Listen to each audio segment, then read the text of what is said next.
Hello students, welcome back to my YouTube channel P Khatri mathematics classes.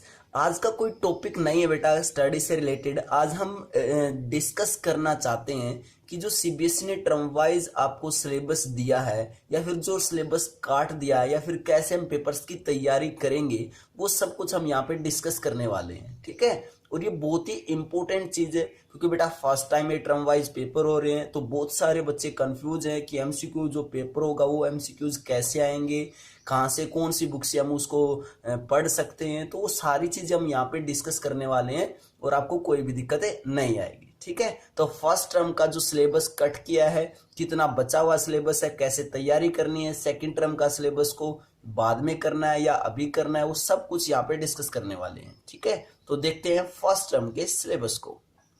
जो first term है बेटा वो आपका पेपर 40 मार्क्स का होगा, आपको 90 मिनट्स मिलेंगी और जो पेपर होगा वो कैसा होगा, एमसीक्यू टाइप पेपर होगा।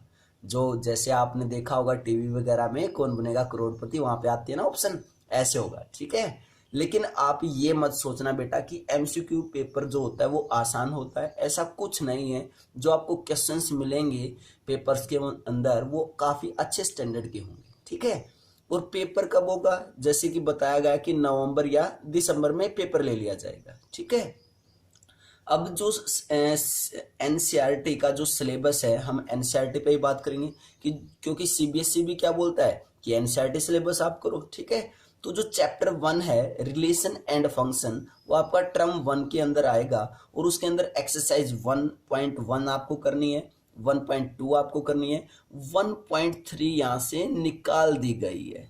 ठीक है, और 1.4 एक्सरसाइज भी यहाँ से निकाल दी गई है। और क्या बचा, 1 पॉइंट मिसलेनियस से रिलेटेड जो 1.1 और 1.2 के क्वेश्चंस थे वही हमें मिसलेनियस में भी करनी है। That's clear.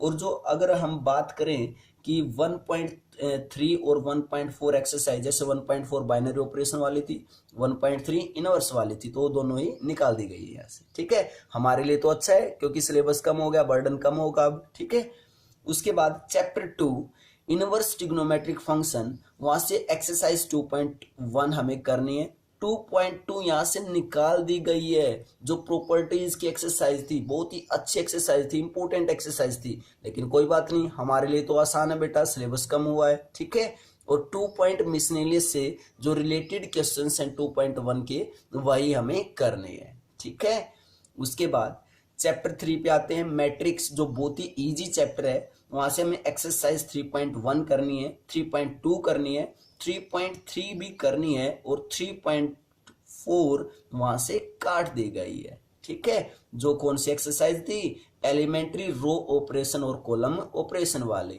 और 3 पॉइंट मिसलेनियस से रिलेटेड जो क्वेश्चन है 3.1, 3.2 और 3.3 के, वही हमें यहाँ पे करने हैं। ठीक है, उसके बाद नेक्स्ट चैप्टर पे चलते हैं, डिटरमिनेंट्स। डिटरमिनेंट्स से हमें क्या क्या करना है, 4.1 करनी है, 4.2 कट कर दी गई है। जो बहुत ही अच्छी एक्सरसाइज थी जिसमें मैक्सिमम प्रॉपर्टीज यूज होती थी, जो बच्चों को टफ भी लगती थी, वो बिल्कुल निकाल दी गई है, काट दी गई है। ठीक है, 4.3 करनी है, 4.4 करनी है, 4.5 करनी है, 4.6 भी करनी है, और 4 पॉइंट मिसलेनियस में जितने रिलेटेड क्वेश्चंस होंगे इन एक्सरसाइज से वो सभी करने हैं। ठीक है, उसके बाद नेक्स्ट चैप्टर पे चलते बेटा, चैप्टर नंबर 5, जो क्या है, कंटिन्यूटी एंड डिफरेंशिएबिलिटी। वहां से 5.1 टू 5.7 बिल्कुल सभी एक्सरसाइज करनी है। 5.8 यहां से निकाल दी गई है, जो कौन सी थी, प्रॉपर्टीज ऑफ डिटरमिनेंट वाली थी। दैट्स क्लियर, कौन सी थी यहाँ पे। ठीक है, तो अब उसके बाद 5 पॉइंट मिसलेनियस से जो रिलेटेड क्वेश्चन है सिर्फ वो करने हैं।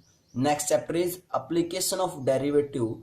वहां से 6.1 नहीं करनी है हमें, 6.2 करनी है, 6.3 करनी है, 6.4 भी निकाल दी गई है, 6.5 करनी है, और 6 पॉइंट मिसलेनियस से ओनली रिलेटेड क्वेश्चंस करने हैं।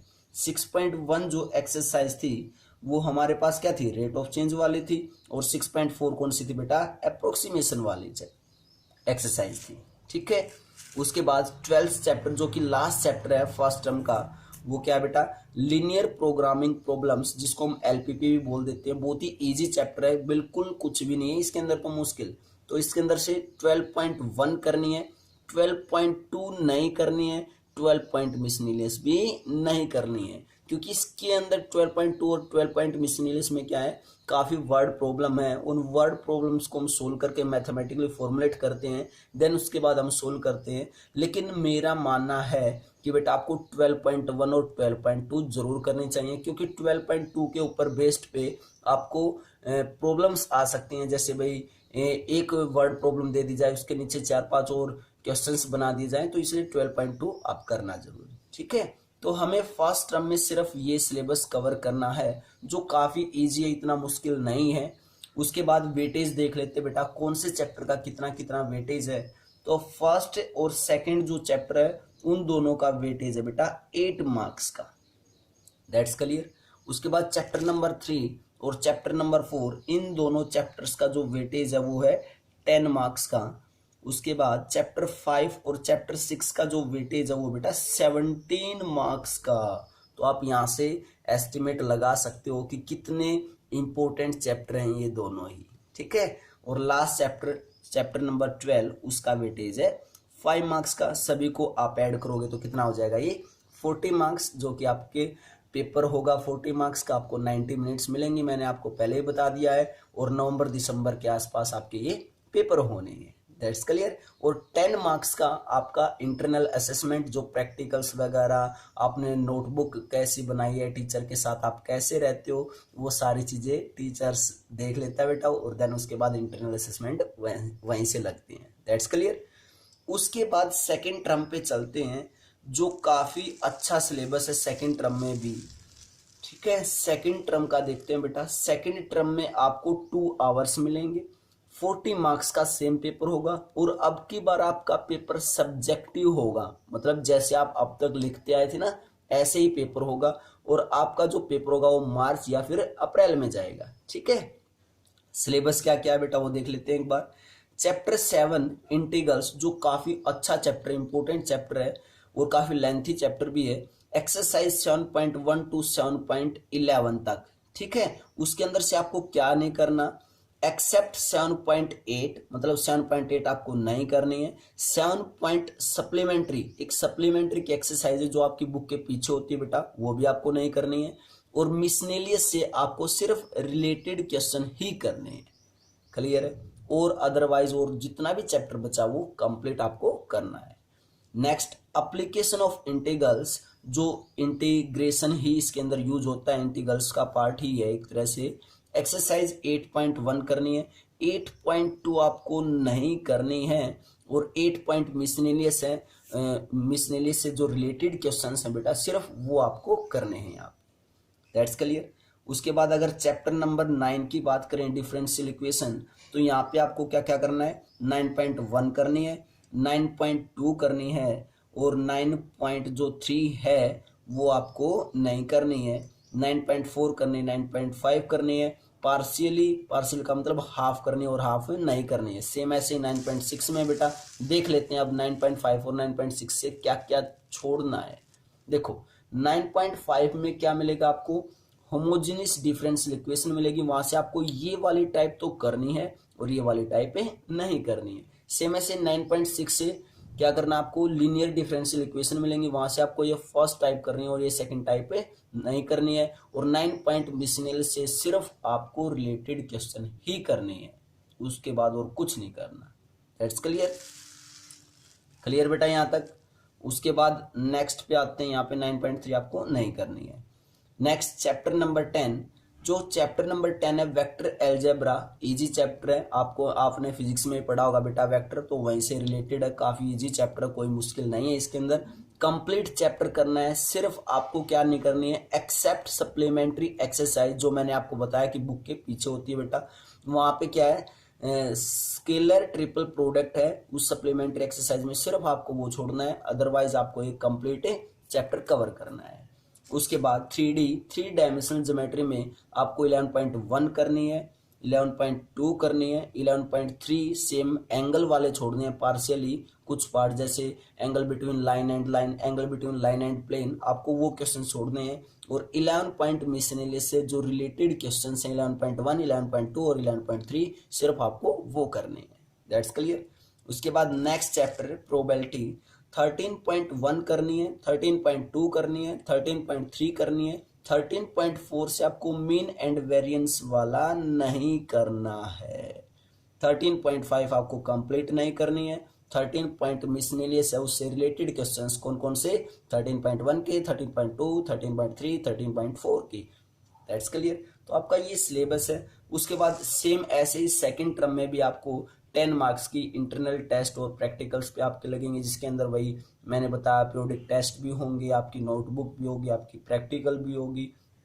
उसके बाद आप टीचर्स के साथ कैसे रहते हो, आप कैसा काम करते हो क्लास में, ठीक है। और वैसे बेटा बड़े बच्चे हो तो टीचर्स के साथ हमेशा अच्छे से ही रहना है, ठीक है। उसके बाद अब बहुत सारे बच्चों के दिमाग में बहुत कंफ्यूजन चल रहा है बेटा कि इसकी तैयारी कैसे की जाए। एमसीक्यूज पेपर होगा तो टीचर्स क्यों इतना बड़ा बड़ा सॉल्यूशन करवा रहे हैं। मैक्सिमम स्कूल्स में बेटा पूरा जैसे टीचर पहले काम करवाते थे ऐसे ही अब कर रहे हैं, तो बिल्कुल ठीक चल रहा है वो काम, आपको ऐसे ही पढ़ना है। एमसीक्यूज पेपर की जो तैयारी आपको ऐसे ही करनी होती है बेटा। कोई स्पेसिफिक ये नहीं है कि भाई एमसीक्यूज पेपर आएगा तो स्टार्टिंग से ही एमसीक्यूज कराने स्टार्ट कर दिए, ऐसा कुछ नहीं है। अगर आप स्टार्टिंग से ही एमसीक्यू करोगे तो बेटा आपका जो कंसेप्ट है वो अच्छे से कवर नहीं हो पाएगा, और जब कंसेप्ट ही नहीं बनेगा क्वेश्चंस के ऊपर तो आपको एमसीक्यूज क्वेश्चंस को ट्राई नहीं कर पाओगे, ठीक है। तो मेन सबसे पहले क्या कि आपका कंसेप्ट मजबूत होना चाहिए, उस टॉपिक के बारे में आपको नॉलेज होनी चाहिए। उसके बाद चाहे कैसा ही क्वेश्चन आ जाए एमसीक्यू बन के आप उसको कर सकते हो। तो वो क्या तरीका अपनाना है आपको इसको पढ़ने के लिए वो आपके साथ में डिस्कस करना चाहता हूं। तो देखते बेटा क्या तरीका अपनाना है हमें, जिसको हम क्या भी बोलते हैं बेटा स्ट्रेटजी बोलते हैं, कि क्या तरीका करना है, क्या तरीका अपनाना है कि हमें अच्छे मार्क्स मिले। अब अच्छे मार्क्स तो सभी बच्चे लेना चाहते हैं, लेकिन उसका कुछ तरीका तो होना चाहिए। अब बच्चे बहुत सारे कंफ्यूज हैं, तो मैंने ये ऐसे पॉइंट बताए बेटा जो काफी इंपॉर्टेंट पॉइंट, अगर आप इनके ऊपर फोकस करोगे ना तो मैं गारंटी से बताता हूं कि 95+ आप स्कोर कर सकते हो। लेकिन आपको ध्यान देना पड़ेगा। फर्स्ट पॉइंट क्या है, focus on concept note the type of question. Means आपको कंसेप्ट के ऊपर फोकस करना है, कोई टाइप ऑफ क्वेश्चन पे फोकस नहीं करना अभी। वेदर एमसीक्यूज और नोट, या फिर एमसीक्यूज पेपर हो या सब्जेक्टिव पेपर हो, आपको किस पे फोकस करना अभी के लिए, कंसेप्ट पे फोकस करना है। जैसे आप पढ़ रहे हो सेम ऐसे ही पढ़ते रहो, टेंशन मत लो। अभी बाद में देखेंगे एमसीक्यूज, ठीक है, बाद में भरपूर मात्रा में करने वाले हैं। 1 महीने पहले एमसीक्यूज ही करेंगे, लेकिन उसके लिए पहले कंसेप्ट तो अच्छा होना चाहिए ना, तभी तो हम एमसीक्यूज को कवर करेंगे। अगर अभी से एमसीक्यूज हम करना स्टार्ट कर दिया तो हमारा कंसेप्ट कमजोर हो जाएगा बेटा, ठीक है। तो कंसेप्ट को पहले फोकस करो, कंसेप्ट पे। उसके बाद टेक बोथ टर्म सीरियस, दोनों टर्म्स को सीरियस लेना है बेटा। कोरोना का टाइम है, क्या पता फर्स्ट टर्म हो जाए सेकंड टर्म ना हो, तो अगर सेकंड टर्म नहीं हुई तो फर्स्ट टर्म में जो आपके मार्क्स लगेंगे वही सेकंड टर्म में लगेंगे। क्या पता बेटा फर्स्ट टर्म ना हो सेकंड टर्म हो जाए, तो इसलिए बोथ टर्म में सीरियसली, दोनों टर्म्स को आपको सीरियस लेना अगर अच्छे मार्क्स प्राप्त करने हैं तो। थर्ड पॉइंट है बेटा कि term second syllabus you can not cover in 2 months, जनवरी और फरवरी। अगर आपके दिसंबर तक पेपर होंगे तो क्या आप सेकंड टर्म के जो सिलेबस है सेकंड टर्म का, क्या उसको आप जनवरी फरवरी में 2 मंथ्स में कवर कर पाओगे, क्योंकि फिर से पेपर आ गए मार्च अप्रैल। तो इसलिए बेटा ऐसा नहीं करना है कि आपको सेकंड टर्म का कोई बच्चा सोचे कि नहीं सेकंड टर्म का सेकंड टर्म में करेंगे अभी फर्स्ट टर्म का देखते, नहीं ऐसा नहीं करना है। अगर आपने ये गलती की तो आप बहुत बड़ी प्रॉब्लम में फंस सकते हो, ठीक है। इसलिए जितना हो सके जो सेकंड टर्म का सिलेबस है वो आपको फर्स्ट टर्म में ही कवर करना है, क्योंकि जब हम सेकंड टर्म में जाएंगे तो वहां पे 2 मंथ्स मिलेंगे बेटा, और उन 2 मंथ्स के अंदर हम सिलेबस करेंगे या रिवीजन करेंगे। तो इसलिए आपको ये प्रॉब्लम फेस ना हो, इसलिए मैं आपको बता रहा हूं कि term second syllabus you can not cover in 2 months, 2 months में कवर नहीं कर सकते। और खासकर बेटा जो 12th क्लास का सेकंड टर्म के अंदर सिलेबस डाला वो तो बिल्कुल नहीं कर सकते, क्योंकि इंटीग्रल्स, एप्लीकेशन ऑफ इंटीग्रल्स है, डिफरेंशियल इक्वेशन है, वेक्टर है, 3D है, बहुत सारी चीजें आ जाती हैं, प्रोबेबिलिटी है। तो काफी अच्छा सिलेबस है, उसको आप कवर नहीं कर पाओगे 2 मंथ्स में। तो ऐसी गलती बिल्कुल भी नहीं करनी है आपको, वो सारा सिलेबस है फर्स्ट टर्म में कवर करना है। That's clear. देन उसके बाद try to cover 4 chapters of term second in term 1 only. Means अगर आपको पूरा कवर नहीं करना है फर्स्ट टर्म में तो कम से कम 4 चैप्टर जरूर कवर कर लीजिए सेकंड टर्म के। कौन सी टर्म में? फर्स्ट टर्म में, ठीक है। फिर आपके लिए आसानी हो जाएगी, 1-2 चैप्टर बचेगा उसको आप सेकंड टर्म में 2 मंथ्स में कर लीजिए, ठीक है। Next point is it would be better if you cover entire syllabus in term first only. जैसे मैंने आपको बताया कि बहुत ही अच्छा होगा अगर आप कंप्लीट सिलेबस को कहाँ पे कवर कर लोगे बेटा, फर्स्ट टर्म में ही कवर कर लोगे। तो नेक्स्ट पॉइंट क्या बेटा, practice MCQ from authentic board level resources only, do not gate confused between board level MCQ and competitive level MCQ. क्या बताएगा बेटा, जो एमसीक्यूज आपको करने हैं, सबसे इंपॉर्टेंट बात है जो एमसीक्यूज आपको ट्राई करने हैं, आपको कंफ्यूज नहीं होना है कि भाई बोर्ड लेवल के एमसीक्यूज कौन से हैं या कॉम्पिटिटिव लेवल के एमसीक्यूज कौन से हैं। अगर आप ऐसे कंफ्यूज होगे कि मैं वहां से कर लूँ वहां से कर लूँ, तो आप बहुत ही बुरी तरीके से फंस जाओगे, क्योंकि जो एमसीक्यूज होते हैं बेटा वो कोई ये नहीं कि ये सीबीएसई का है ये एनडीए का है, ठीक है। तो आपको बुक के ऊपर प्रेफर करना है, जो मैं बुक आपको बताऊंगा मार्केट में जैसे ही बुक आएंगे बेटा मैं आपको बताऊंगा, तो वहां से आपको बस सिर्फ वही बुक करनी है। कहीं आप ऐसी बुक में मत फंस जाना जहां से भाई JEE NDA mains advanced CBSE के जो एनसीईआरटी उसका हर जगह सिलेबस आता है एनसीईआरटी का क्वेश्चन तो, लेकिन आप ऐसी बुक में मत फंस जाना जहाँ पे एनडीए वगैरह के मेंस के एडवांस के जेई के क्वेश्चन आते हैं, ठीक है। क्योंकि हमें तो सीबीएसई बोर्ड का पेपर देना है ना कि जेई का पेपर देना है, तो आपको ऐसी ही बुक करनी है जिसके अंदर हमारा सीबीएसई बोर्ड का पेपर कवर हो सके। That's clear. ऐसे बहुत सारे बच्चे फंसने वाले हैं बेटा आपकी बार, क्योंकि देखो एमसीक्यूज का कोई ये तो है नहीं कि भाई ये एमसीक्यू हम कर लेते हैं ये छोड़ देते हैं, तो थोड़ा सा इनको रिलेट करके जरूर चलना पड़ेगा कि हमें ये बुक नहीं करनी, हमें ये बुक करनी है सीबीएसई के अकॉर्डिंग जो हमारा पेपर आएगा वही बुक करना चाहते हैं। अगर अभी से हम जेई एनडीए वगैरह में फंस जाएंगे तो बहुत बड़ी दिक्कत हो जाएगी, ना पेपर हो पाएगा ना उसकी तैयारी हो पाएगी एनडीए की, ठीक है। लास्ट पॉइंट देखते हैं बेटा क्या है, last but not least keep studying NCERT as you were studying. Means जैसे आप एनसीईआरटी को पढ़ रहे हो पढ़ते रहिए, कंसेप्ट को बिल्ड करते रहिए, लास्ट में भरपूर मात्रा में एमसीक्यू करेंगे, वहां से हमें सब कुछ क्लियर होगा और एमसीक्यू ऐसे फटाफट निकलेंगे, ठीक है। तो कंफ्यूज नहीं होना है, बहुत ही काफी इंपॉर्टेंट वीडियो बनाई बेटा मैंने ये, मैं कोई ये नहीं कह रहा हूँ कि अपने चैनल का प्रमोशन कर रहा हूँ, लेकिन बेटा ये काफी अच्छी वीडियो है 12th क्लास के हर बच्चे के लिए। अगर आपका कोई फ्रेंड वगैरह हो तो उसको जरूर भेज दीजिए ताकि लास्ट टाइम पे उसको कोई प्रॉब्लम फेस ना करनी पड़े। That's clear. तो जैसे ही बुक आएगी मार्केट वगैरह में हम आपको बताते हैं बेटा, ठीक है। उससे पहले बाय स्टूडेंट्स और टेक केयर, कोरोना से बचना है और सिलेबस की तैयारी अच्छे से करनी है, दोनों टर्म को सीरियसली लेना है, दोबारा से बता रहा हूँ, ठीक है। Bye students, take care. Please pause the video and note it down students.